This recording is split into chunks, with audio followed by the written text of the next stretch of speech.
Hey, Ricardo. For 3A, they are asking you for f of -6, and they're giving you the graph of f prime. So you have to think about how to get from f prime to f, and it's actually the antiderivative. It's going to be a FTC question. So you're trying to find f of -6. You're going to do the initial plus the change, if you remember these. And it would be -2 to 6 f prime of x dx. So this is going to be your setup, and the reason this works is because you have f of -2,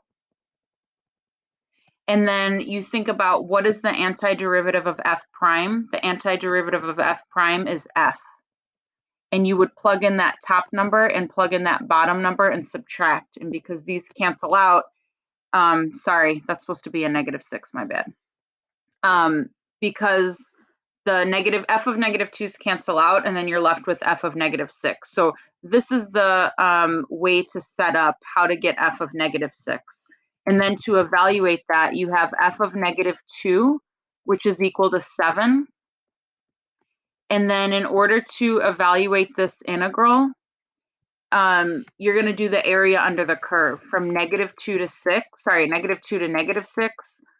The area under the f prime curve from -2 to -6, and it's actually going backwards. So if you would prefer to flip those numbers over, I'm going to change this to a negative sign, and the numbers would go -6 to -2 f prime of x dx.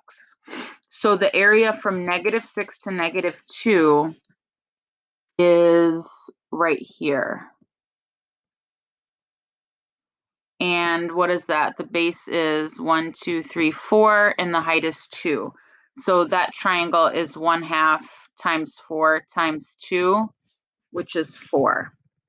So we've got 7 minus 4. Remember, the minus sign came when I flipped those numbers over. So I would say that answer is 3. And I'm going to just check that really fast. 3A, yeah, so that one is 3. And then you would do a very similar setup for 5. Maybe if you want, you could try that one on your own now that you saw what we did and see if that, if you're able to get the answer.